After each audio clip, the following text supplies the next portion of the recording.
Hello, everyone. This is your host, Debra Poneman, and I'd like to welcome you to our call with today's guest, Margaret Paul. After practicing traditional psychotherapy for 17 years, Margaret felt discouraged with the results for both herself and her clients. She'd spent years trying to heal from her own dysfunctional and abusive background, but still suffered with anxiety and relationship problems. So she looked for something that worked not only quickly and deeply, but something that would help create loving relationships, inner peace, and joy, and not just for a day or a week, but permanently. Now, for over 30 years, the process she and her partner developed called inner bonding has helped thousands of people to find that place of joy and power inside of themselves. This process has been changing lives for individuals, couples, and people in business relationships. Margaret holds a Ph.D. in psychology and has appeared on numerous radio and TV shows, including The Oprah Winfrey Show. And today you're going to discover how you've been rejecting yourself rather than loving yourself. Also, the link between anxiety and depression and self-abandonment. Why loving yourself is the opposite of selfishness. The 6 steps to taking loving care of yourself. And how to access the information regarding what is loving to yourself in different situations. Wow, I am so looking forward to this. Margaret, thank you for joining us today. Welcome to the call. Oh, thank you. I'm looking forward to it, too. This is a topic that I could never get enough of. I think everybody feels the same way. And what I'd like you to do is to take a few minutes to share with us what you believe to be the major turning points in your life that allowed you to manifest this knowledge that's really helping so many people around the world. So tell us a little bit about your journey. Well, I can start when I was very little in a, as you said, dysfunctional and abusive home with a raging, borderline narcissistic mother, a sexually abusive father, and I was a wreck.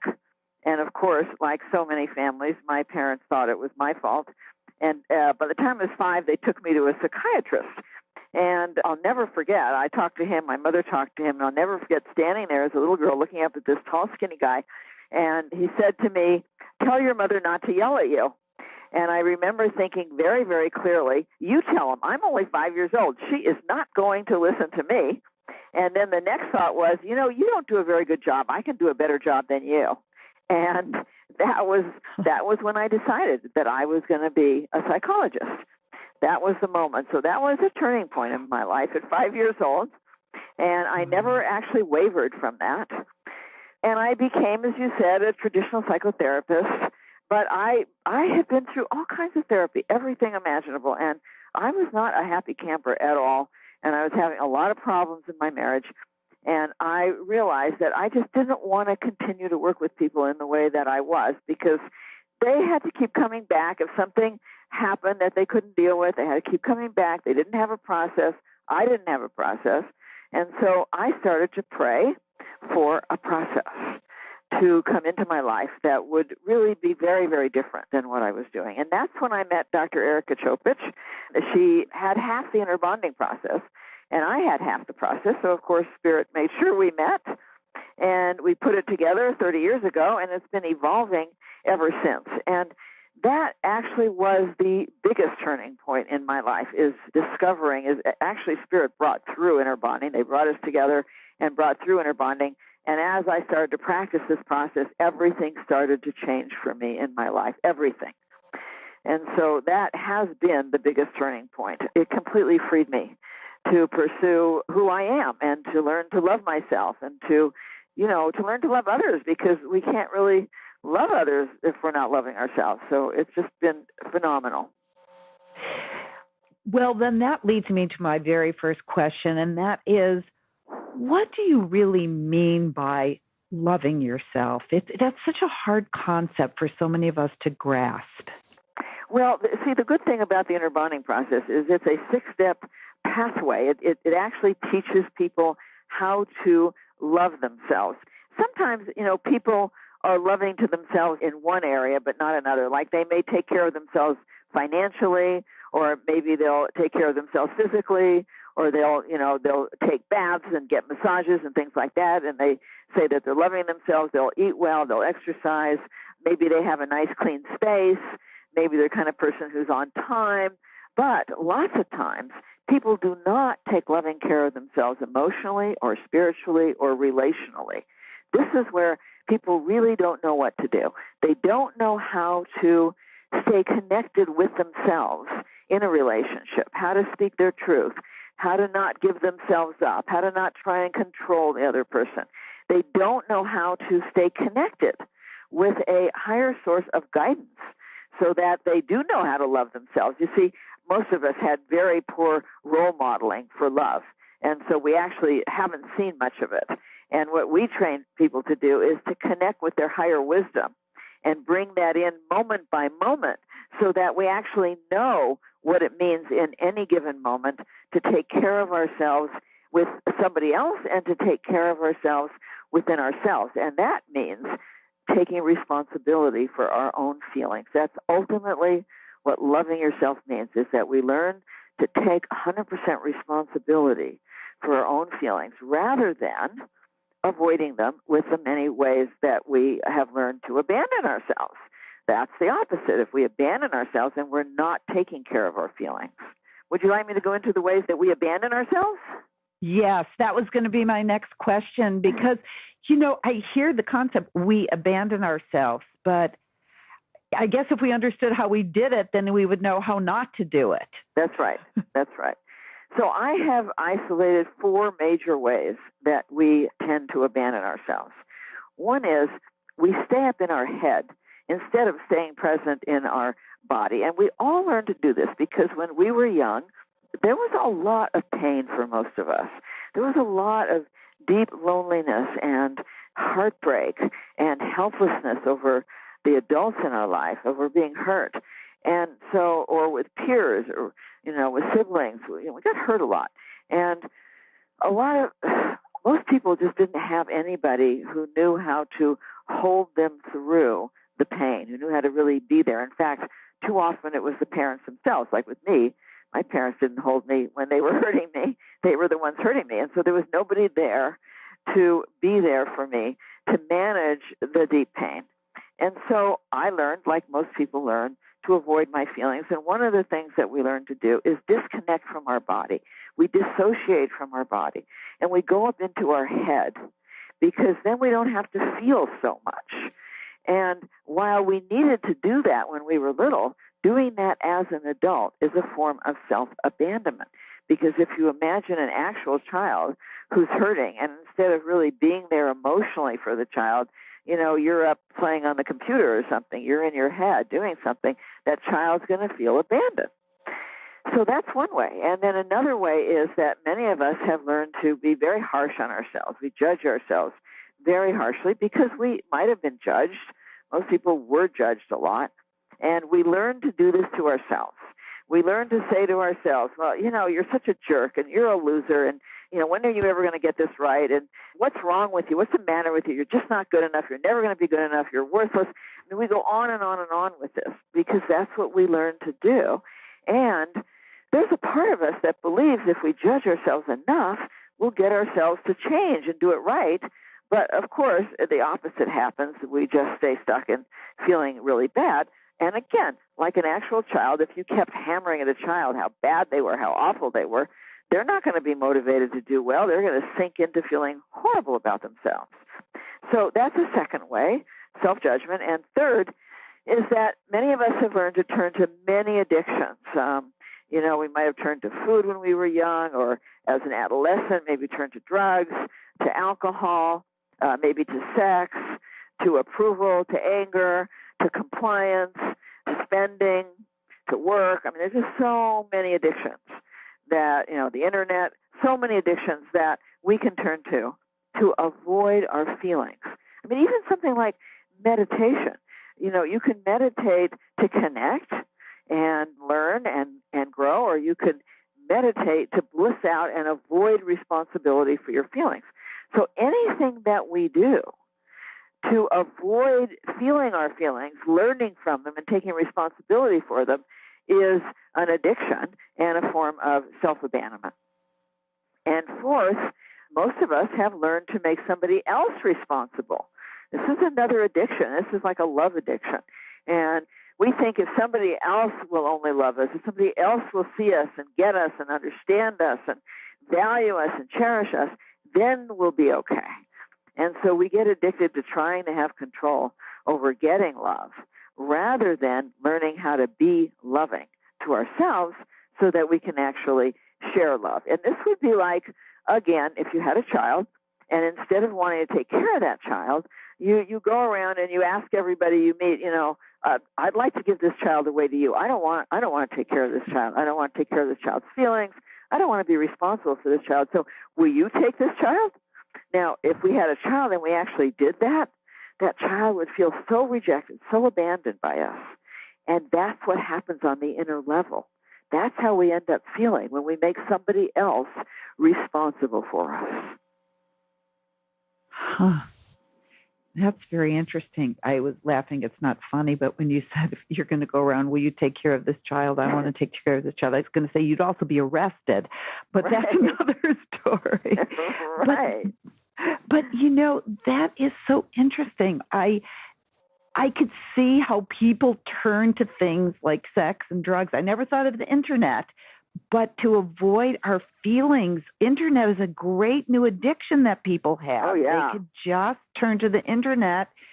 It's just like a drug. I never thought of that before. Oh, yeah. But it's just another way of not taking responsibility. And is that why there's so much anxiety and depression? I can't tell you, Margaret, how many friends of mine who are long-term meditators, just by the way, who are now on medication for depression. Like, what's that about? That's right, because depression is often the result. I mean, there's many reasons for depression, but one of the major reasons is self-abandonment. Because, again, if you just visualize a child and you're ignoring the child and you're judging the child and you're turning to your own addictions, you're drinking, and you hope somebody else is going to come along and take care of that child, the child's going to feel very anxious or depressed or both. Nobody's there taking care of that child. And the same thing happens on the inner level. Anxiety and depression are the consequences of self-abandonment.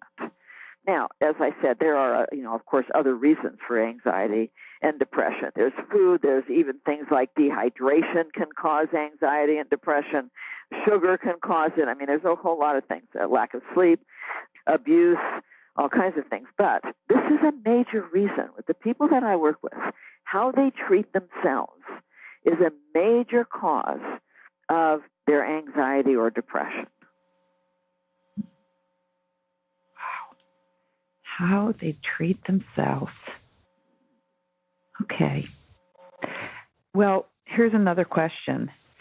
So you tell people that they should treat their inner child, their inner self, with kindness, and there are a lot of different ways that we could do this.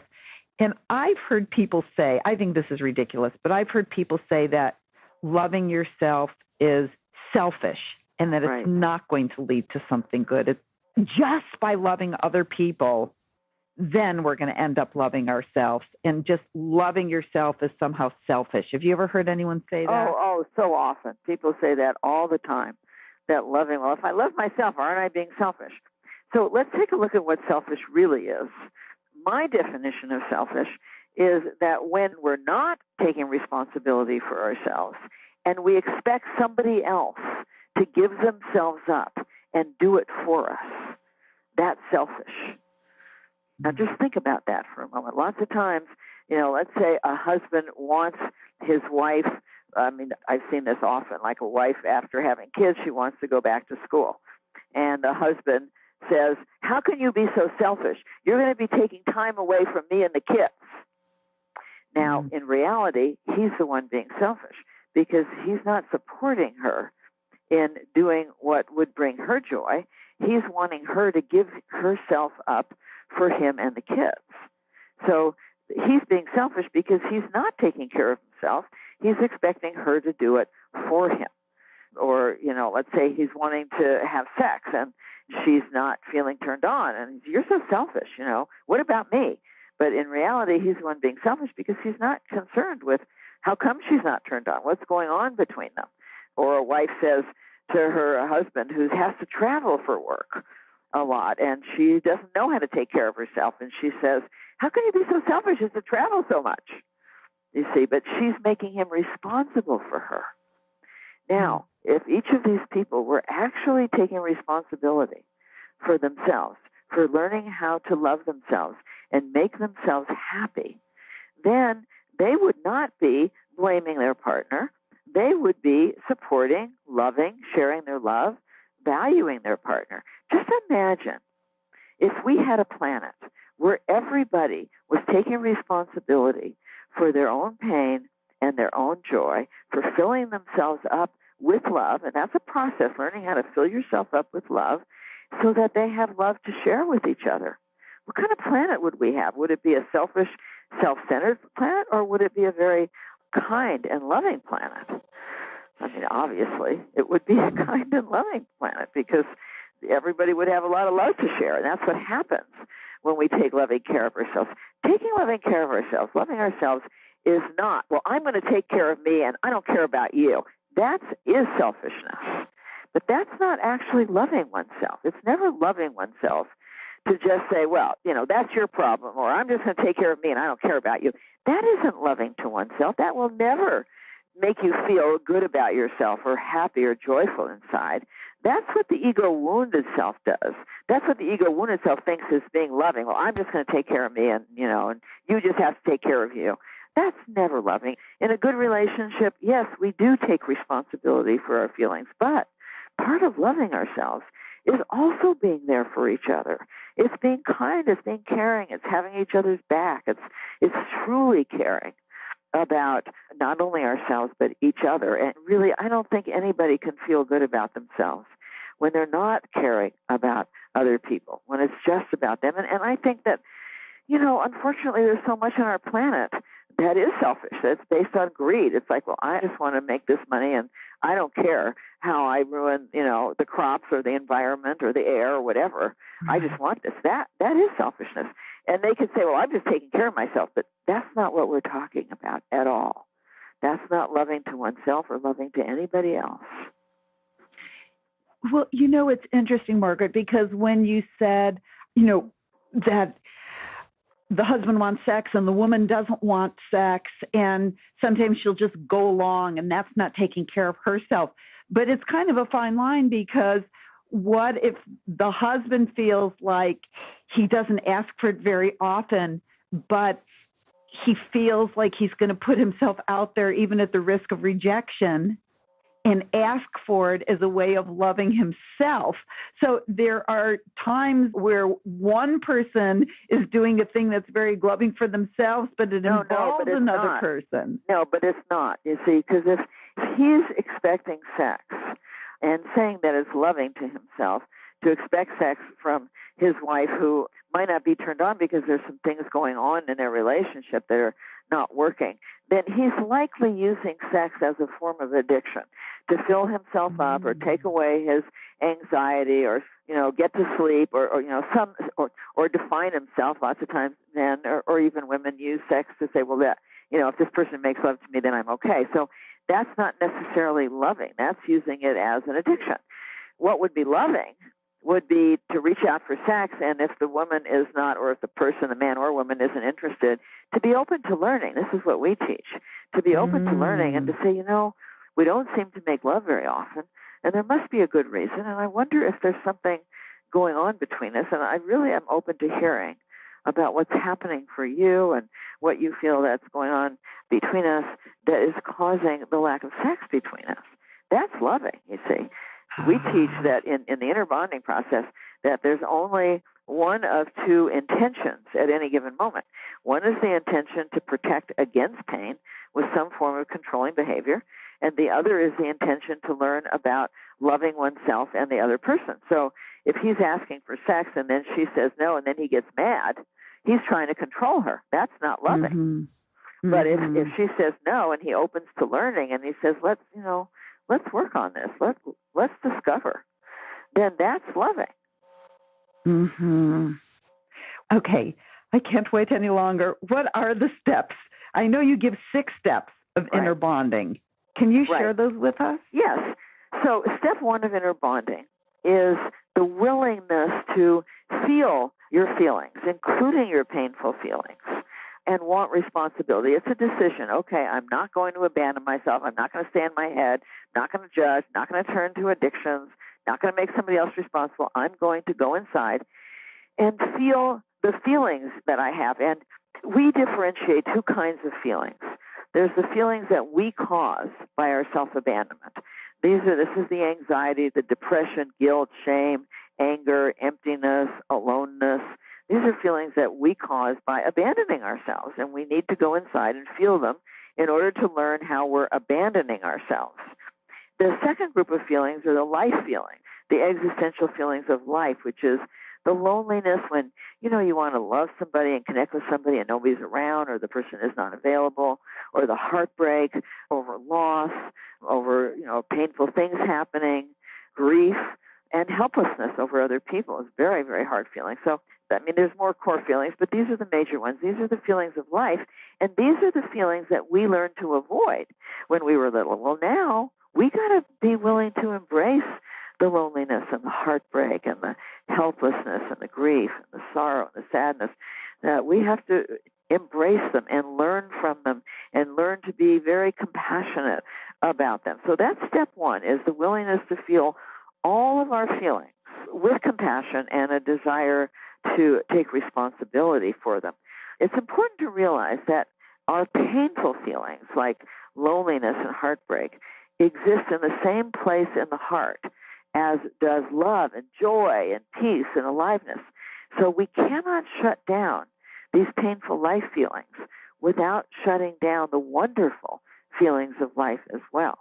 And so if people are feeling kind of dead and flat, it's because they've been avoiding the core painful feelings because they're afraid of them, but that means they're shutting out the joyful ones as well. So step 1, the willingness to feel all of our feelings and want responsibility. Step 2 is we move into the heart and we move into an intention to learn. We consciously choose an intention to learn, which creates what we call the loving adult self. The wounded ego self is in the intention to control. The loving adult self is in the intention to learn about loving ourselves and others. And as part of step 2, we teach people how to open to their higher self, their higher source of guidance, of love, their source of love and wisdom, and to bring that in, bring that kindness and compassion into their heart. And that's part of being that loving adult self. And then in step 3, it's like we're talking to a child. We're dialoguing. We imagine that the part of us that have the feelings is a child, and we're an adult. And we're going to be dialoguing with that child, and we're going to be asking, is there something that I'm doing or something I'm telling you, some way I'm treating you that's causing you to feel bad? Am I abandoning you, or is there something happening, with another person or a situation that's causing these feelings? And so we're going inside to really, like with an actual child, with kindness. If we say to a child, well, what's wrong? They're not likely to tell us because they don't feel safe. But if we say, honey, I can see you're upset and I really want to understand, is there something that I'm doing that's hurting you or something else that's happened? And we really want to know, the child is likely to let us in. So that's one part of step 3.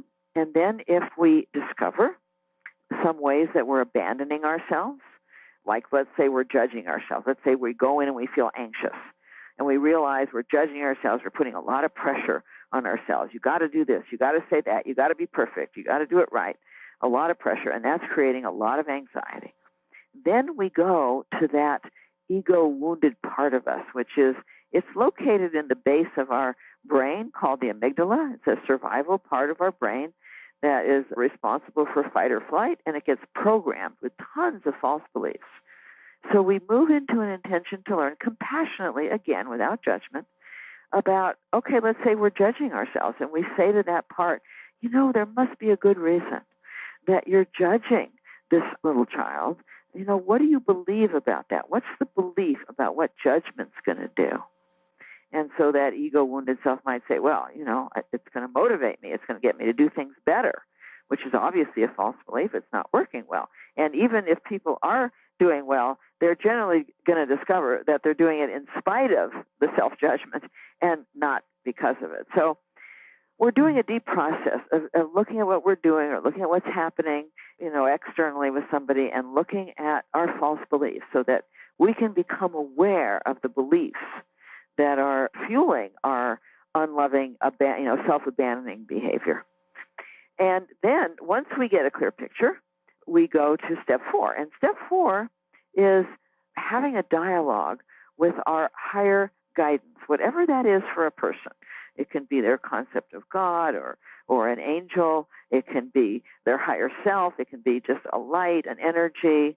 It can be a teacher, an old wise person, an older aspect of themselves, whatever works well for them. It really doesn't matter what their image is. If they're open to learning about the truth and about loving themselves, they are going to access that wisdom. So in step 4, we're saying, well, what is the truth about any false beliefs that I've uncovered? And what is the loving action towards myself? And we learn to sort of surrender. We learn to let go, not to try and control getting answers, but to let go. Because thoughts come into our mind from 2 different places. They come from our mind when we're in that ego-wounded self, but they come through our mind when we're open to our higher guidance. And it takes time to discern the difference between thoughts that come from the mind and thoughts that come through the mind. But the thoughts that come from the mind are programmed thoughts, and they're not based on the truth. Most creative people, like a musician or an artist or a writer, they've had the experience of, let's say, sitting down to create a piece of music and having it come through them.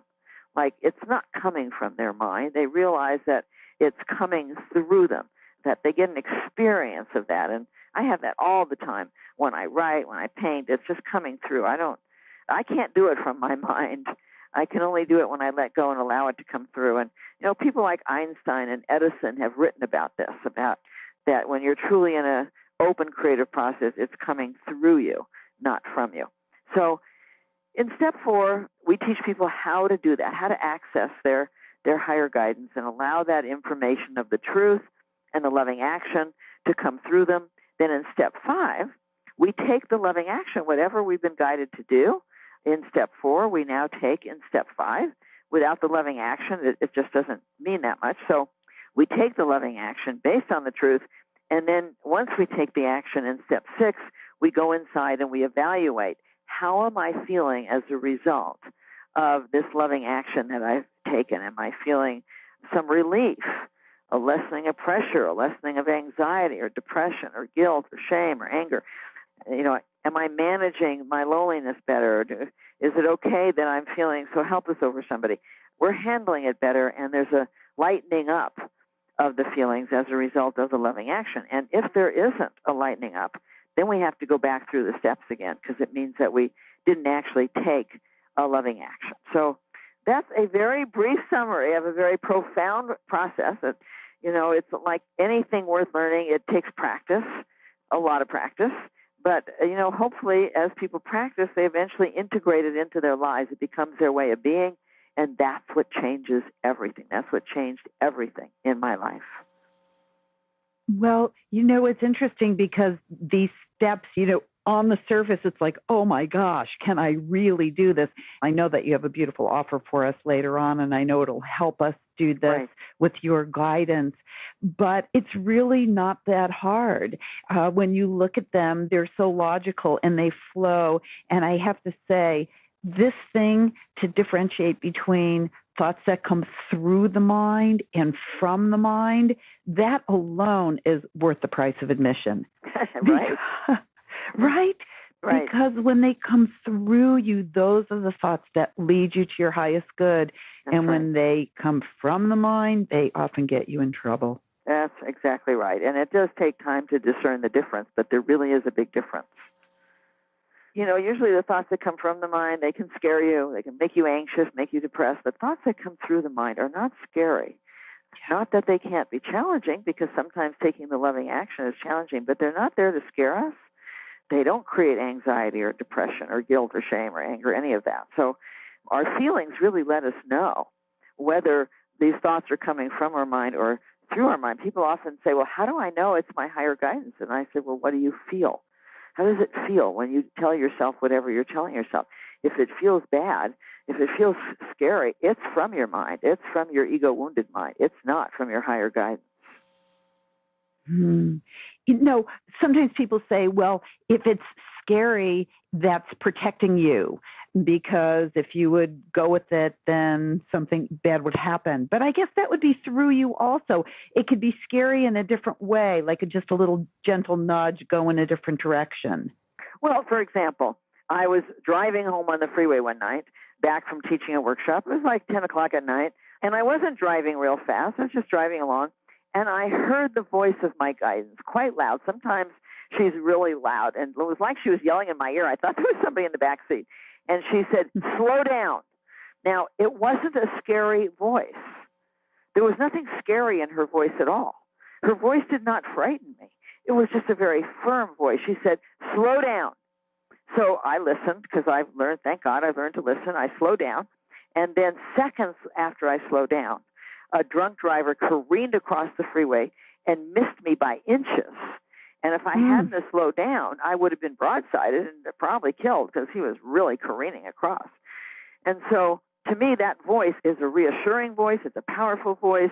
It's a voice that is there to protect me for sure, but it's not a scary voice. Okay, I get it. It could be firm, but it's never scary. Okay, here's another question. How can you know what is loving to yourself? I already asked about the one with sex, if the partner wants sex, and what is loving if you have it when you don't want it, that whole thing. But how can you know what's loving to yourself in different situations when it does involve other people? Is there anything else that you could just tweak a little bit? Because that seems to be, I think, for a lot of people, especially with your kids, because don't we have to sacrifice for our kids? Well, see, one of the things that we teach is that if it's not loving to us, it's not loving to anybody else. Now, when you talk about sacrifice, certainly, you have a baby, and then you have to get up a lot at night, and you're sacrificing your sleep. But for me, I really wanted to be a good mom, and so even though I didn't really want to be getting up, it didn't feel that much like a sacrifice, because my intention was to be loving to both my child and to me. And since that was the intention, I could not live with myself if I, let a baby cry. And so it didn't actually feel like a sacrifice, even though I was exhausted. But as children grow, I tell parents that one half of being a good parent is being there for our children. When I had kids, I really wanted to be a very different parent than how my parents were, who were not there for me at all. So I really wanted to be there for my kids. But I didn't realize at that time, until they were a little older, that the other half of parenting is being there for myself and role modeling how to take loving care of myself so that they could learn that. And so, when they were younger, I was, Mother Earth, there for them, completely sacrificing myself to the point where, I was on the verge of creating bratty kids who felt entitled because I didn't take care of myself at all. And fortunately, that's when inner bonding came in, and I started realizing, wait a minute, I am not role modeling anything good for them by being there for them and not being there for myself. So that's when I started to tune in. And the way that we know whether we're being loving or not is how it feels. And this is where the practice comes in, because when I started to practice inner bonding, I was completely tuned out from my own feelings. I was in my head. I was not in my body at all. I was very tuned into other people's feelings and completely tuned out to my own feelings. It took me a number of years before I could stay present in my body. I was so tuned out, and I really didn't even know how to go about remembering to tune in. It just took me time to learn to do that. Once I remembered to stay in my body, then I could get the feedback that I needed, because if it's not feeling good, it's not loving. If it feels good inside, if it feels right, if it feels honest and true and in integrity, then it's loving. But if it feels like there's something wrong with it, it's not loving. And so then I started really learning that caretaking somebody else was not loving. I was a huge caretaker, that it wasn't loving. It was controlling, actually, that trying to please everybody and, take care of everybody else's feelings and not mine was actually very controlling, because my intention was to try and get love. And that's very different than being loving. It's a completely different intention when we're trying to get love than when we're loving ourselves and then being loving with others. And so I realized I was trying to get love, and that wasn't loving, and it didn't feel good inside. And so I realized that caretaking them wasn't loving, or getting angry didn't feel good inside. That wasn't loving. And so as I learned to tune into my feelings of what felt right and true and in integrity on the inner level, that started leading me to what truly was loving. Now, I can't say that any of that was easy, because when you've been a caretaker your whole life, giving yourself up to everybody else and not at all tuning into yourself, boy, everybody expects you to do that, and then when you stop doing it, they're all mad at you. And so, I went through a really tough time. I had to be willing to have everybody be mad at me in order to stop caretaking everybody. But the fact was, I was getting quite ill at that time, because you can't do that forever without it taking a huge toll on your body. And I realized that if I kept allowing myself to be drained and giving myself up and not taking care of myself, I was going to die. I was headed in that direction.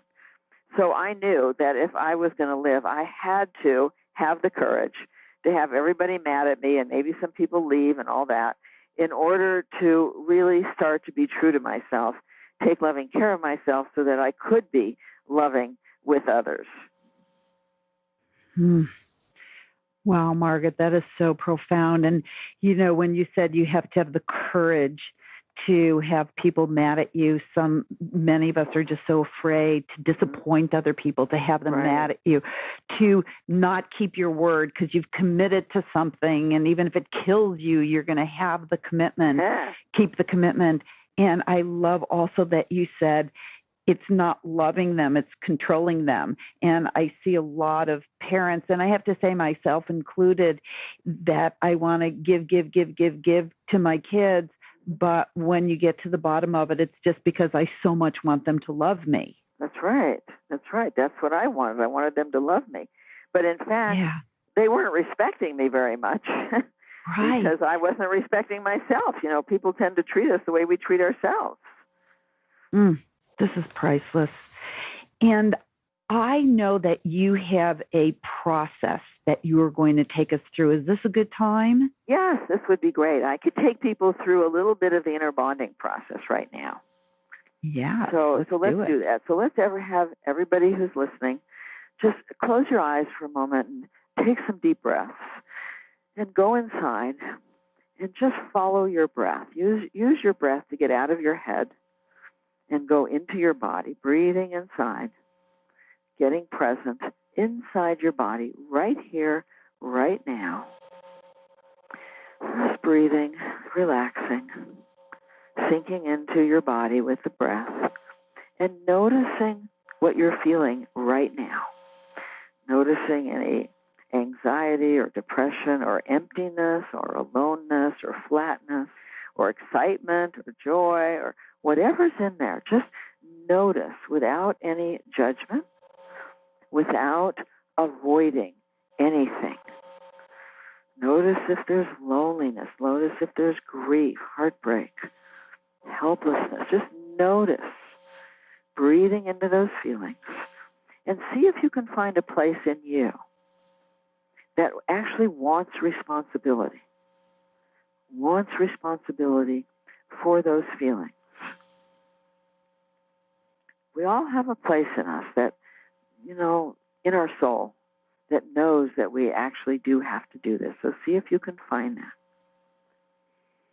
Now, I'm not going to go through the entire inner bonding process because that would take too long. But what I'm going to do is help the listeners to start to connect with their spiritual guidance so that they can begin to know what to do with these feelings.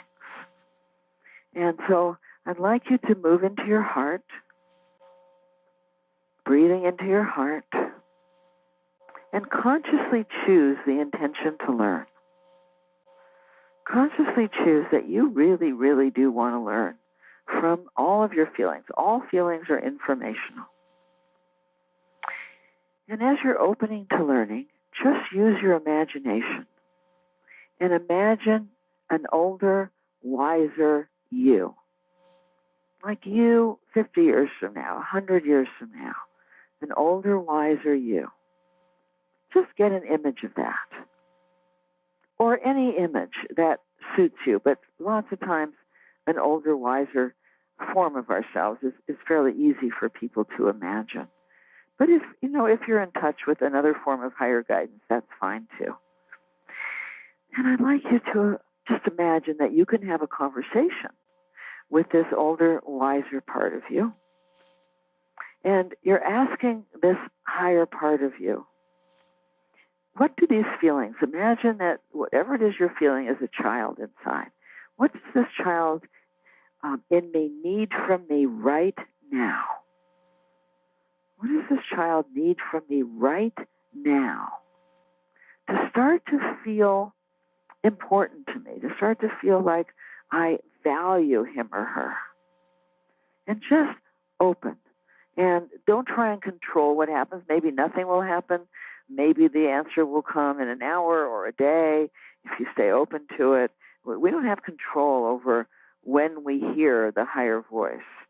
But something might come through, and the voice might say, well, that child just needs you to listen, or just needs you to hold, maybe pick up a dollar bear and hold that child, or may need you to speak up for him or her with somebody, or may need you to get to bed earlier, or may need you to eat better or get some exercise, or, it could be any kind of thing.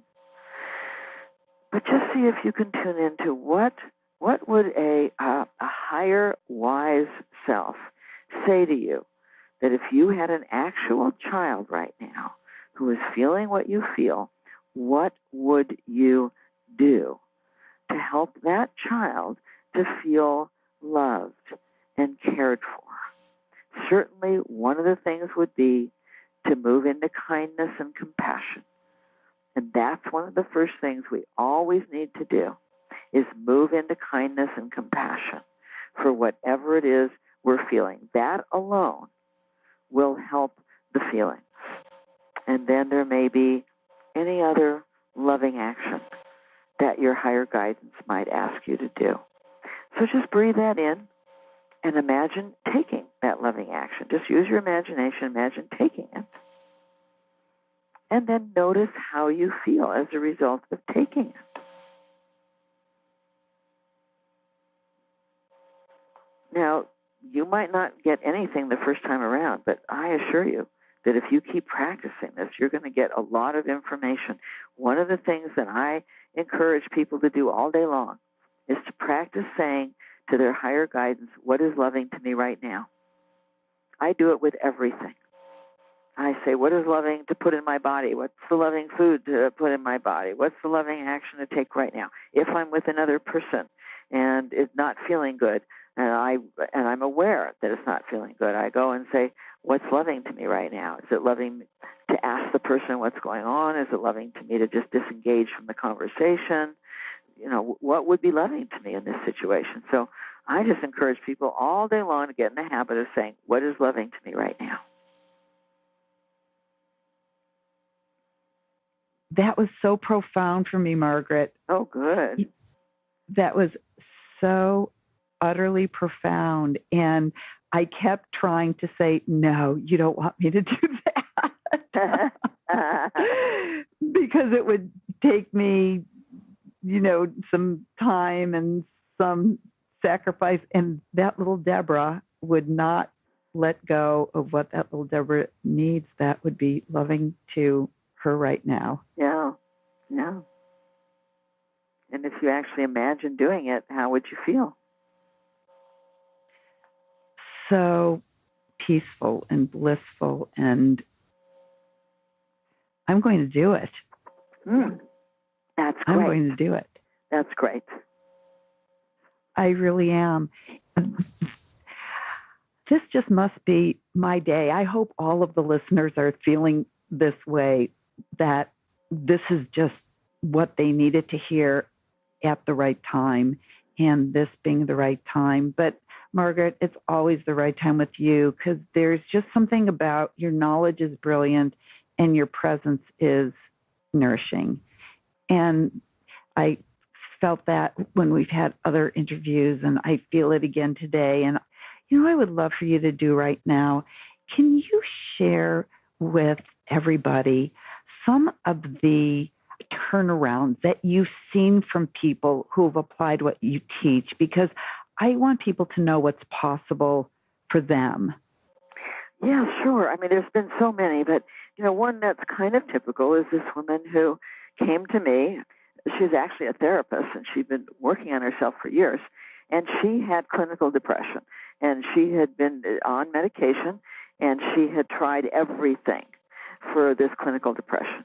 But it was obvious that she, coming from her background, she had no idea how to take loving care of herself. And as she learned to do it, over a period of time, her depression went away, and she was able to get off all medication. And as long as she continued to take loving care of herself, her depression went away. So this is a very, very common situation that I see that happens with inner bonding. I had a man who had been an alcoholic for years, and as he started to do inner bonding and he realized his level of self-abandonment, he made a firm decision. He said, I'm not going to abandon my little boy anymore with alcohol. He realized that that's what he was doing to avoid his feelings, and he just stopped. I mean, most people don't just stop. And he did. He just stopped, and he never went back to drinking. And I've had this experience over and over again, whether it's food, where people realize it. I've had people say, I've lost 100 pounds because I finally realized how I was abandoning myself and using food as a form of doing that. I've had people stop very heavy drug addictions, heroin and things like that, because they learned inner bonding and they realized that they were deeply abandoning themselves and that that's why they were using the drugs. And I've had people who have gone to recovery centers over and over and over again and never been able to stop their addiction until they started doing inner bonding, because then they finally got what they had been doing and what they have to do differently.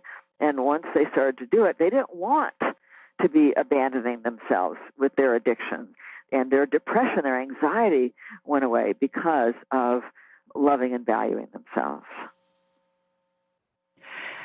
Okay, well, I would love for everybody to be able to take a look at this special offer that you created for us.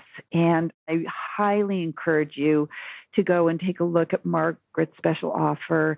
You can just click on the special offer button that's on the webpage. So, Margaret, can you let everyone know what they'll find there? Yes, this is a really wonderful program. It's called Love Yourself. And what will happen when you sign up for it is you will be receiving an email from me for 30 days. It's a 30-day at-home course. And for 30 days, you're going to receive an email, and each day there's a lesson.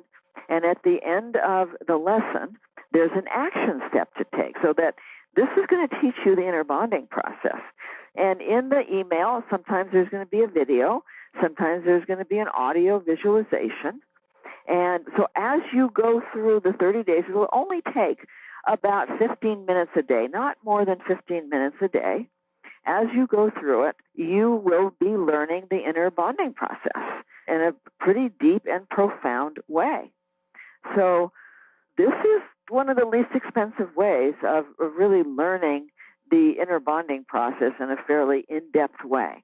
So I really encourage people who want to learn this process to take advantage of this offer, because it really is a very wonderful course. The feedback that I've had from it is phenomenal.